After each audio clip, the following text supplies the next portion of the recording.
TNN T V کی بین الاقوامی خبروں کے ساتھ میں ہوں بشرا خان۔ اسٹیٹسٹکس کینیڈا کا کہنا ہے کہ کینیڈا کی معیشت 2022 کی آخری سہ ماہی میں بالکل بھی ترقی نہیں کر سکی۔ مزید تفصیلات اس رپورٹ میں۔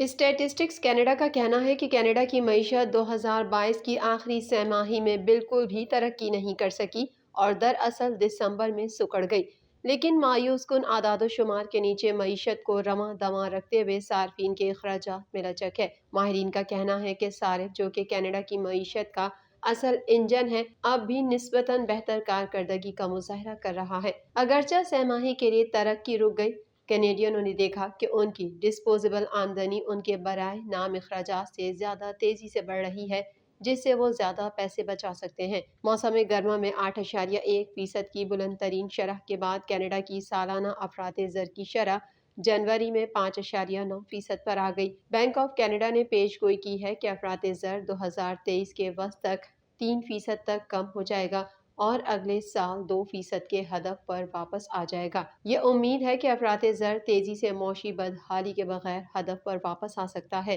اسی وقت مرکزی بینک نے اس بات پر زور دیا ہے کہ قیمتوں میں معمول کی نمو کی طرف لوٹنا اس کی بنیادی توجہ ہے، جو کہ زیادہ شدید اقتصادی سکڑاؤ کی قیمت پر آ سکتا ہے۔ وفاقی ایجنسی نے کہا کہ گھریلو بچت کی شرح چوتھی سہ ماہی میں 6% تھی، جو کہ گزشتہ سہ ماہی کے 5% سے زائد تھی۔ 3 ماہ کی سست روی نے مسلسل 5 سہ ماہیوں کی ترقی کا خاتمہ کیا اور زیادہ تر کاروباروں اور گھرانوں کی جانب سے مختلف قسم کی سرمایہ کاری پر کم خرچ کی وجہ سے ہوا۔ دسمبر میں کینیڈا کی کل اقتصادی پیداوار نومبر کی سطح سے 0.1% کم ہوئی۔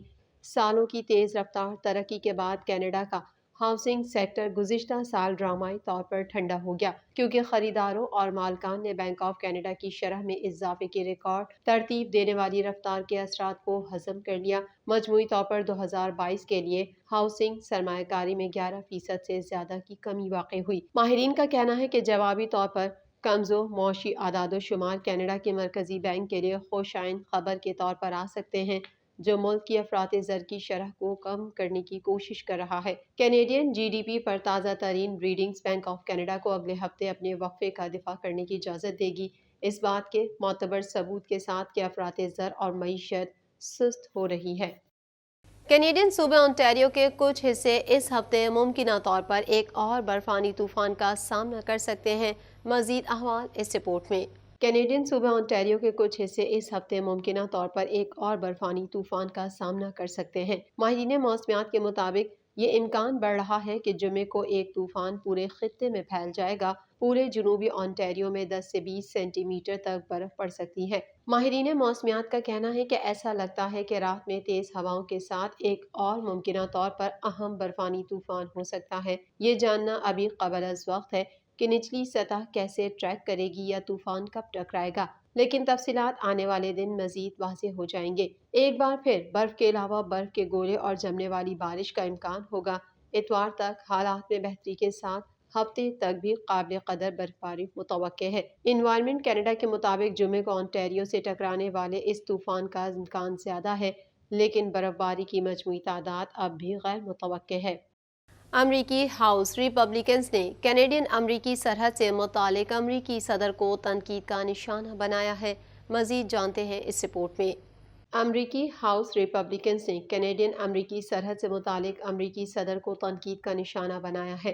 امریکی ہاؤس ریپبلکنز نے کینیڈا امریکہ کی سرحد کو اپنے متعصبانہ ہتھیاروں کے طور پر استعمال کیا ہے۔ صدر جو بائیڈن پر زور دیا کہ وہ نہ صرف امریکہ کی جنوبی سرحد بلکہ اس کے شمالی حصے میں بھی غیر قانونی منشیات اور تارکین وطن کے بہاؤ کو روکیں۔ نئی 28 رکنی شمالی سرحدی سلامتی کاکس کی توجہ خصوصی طور پر اس بات پر مرکوز ہے جسے وہ بری طرح سے وسائل سے محروم بڑی حد تک قومی سلامتی کی تشویش کا نام دیتا ہے، جو کہ دنیا کی سب سے طویل بین الاقوامی سرحد ہے۔ یکے بعد دیگرے نئے بلائے گئے اتحاد کے اراکین ریپبلکن سبھی نے تسلیم کیا کہ ریو گرانڈے کے جنوب میں بڑھتے ہوئے مہاجرین کے بحران کے مقابلے میں شمالی سرحد کے خطرات ہلکے پڑ گئے ہیں، لیکن حالیہ مہینوں میں سرحدی ایجنٹوں اور امریکی قانونی حیثیت سے محروم لوگوں کے درمیان مقابلوں کی تعداد میں مسلسل اضافہ بتانا ہے کہ یہ ایک مسئلہ ہے جو مزید بدتر ہوتا جائے گا۔ پنسلوانیا کے نمائندے مائک کیلی، جو مونٹانا کے نمائندے ریان زنکے کے ساتھ کاکس کے شریک صدارت کرتے ہیں، نے کہا یہ تقریباً ایسا ہی ہے کہ اگر ہم اسے نہیں پہچانتے تو یہ یہاں نہیں رہ سکتے۔ کینیڈا کے لیے مخصوص تشویش کے مسائل اکثر کانگریس میں آکسیجن حاصل کرنے کے لیے جدوجہد کرتے ہیں، لیکن انتخابی سوچ رکھنے والے ریپبلکن امیگریشن فائل پر کمزور ڈیموکریٹک صدر کے خلاف پوائنٹ اسکور کرنے کے لیے بے چین ہیں۔ شمالی سرحد سیاسی آگ میں ایندھن ڈالنے کا ایک نیا طریقہ پیش کرتی ہے۔ نیا کاکس کینیڈا میں کانگریس کی ایک نئی اور غیر معمولی دلچسپی کا اشارہ دیتا ہے۔ یہ منگل کو کافی حد تک واضح تھا کہ گروپ کے سیاسی نظریات کو ایک بہت قریب ترین ہدف پر تربیت دی جاتی ہے، جو کہ پنسلوانیا ایونیو کے چند بلاکس پر ہے۔ اکتوبر سے جنوری تک مالی سال 2023 کے پہلے 4 مہینوں میں یو ایس کسٹمز اور بارڈر پروٹیکشن نے ایسے لوگوں کے ساتھ 55,736 واقعات ریکارڈ کیے جو کینیڈا امریکی سرحد پر یا اس کے نزدیک ناقابل قبول سمجھے گئے۔ طالبان نے کابل میں سفارتی مشنز اور مساجد پر حملے کرنے والے داعش کے اہم کمانڈر کو ہلاک کر دیا۔ طالبان کے آپریشن میں داعش بر صغیر کے سربراہ اعجاز امین آہن گر سمیت 3 اہم کمانڈرز مارے گئے۔ مزید تفصیلات اس رپورٹ میں۔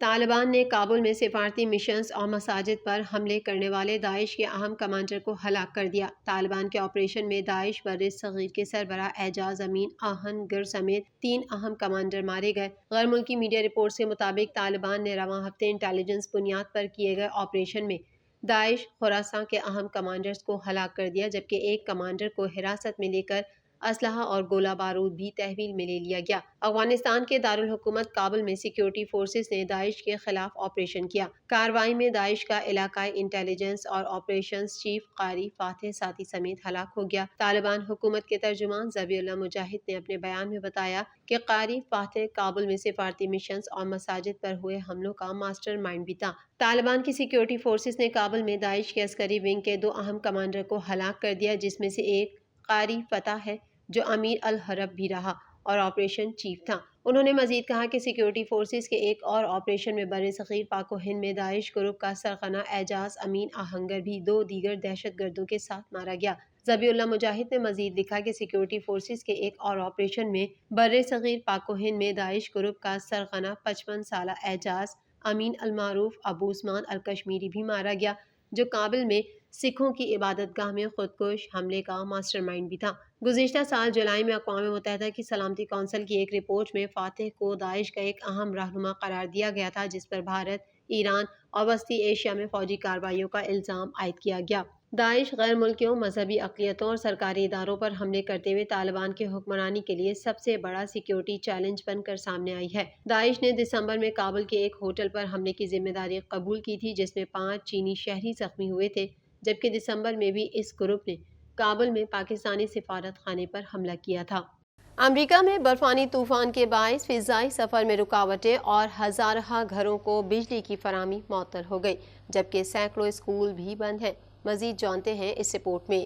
امریکہ میں برفانی طوفان کے باعث فضائی سفر میں رکاوٹیں اور ہزارہ گھروں کو بجلی کی فراہمی معطل ہو گئی، جبکہ سینکڑوں اسکول بھی بند ہیں۔ محکمہ موسمیات نے مزید برفباری اور طوفانی ہواؤں کی پیش گوئی کی ہے۔ امریکہ کی مغربی ریاست کیلیفورنیا میں شدید بارشوں اور برفانی طوفان نے روزمرہ کی زندگی کو مفلوج کر کے رکھ دیا ہے۔ کیلیفورنیا کے جنوبی بلند علاقوں سے شروع ہونے والا برفانی طوفان 2 روز میں ملک کے مشرق کی جانب بڑھے گا اور 2 کروڑ سے زائد افراد کو شدید طوفان سے خبردار کیا گیا ہے۔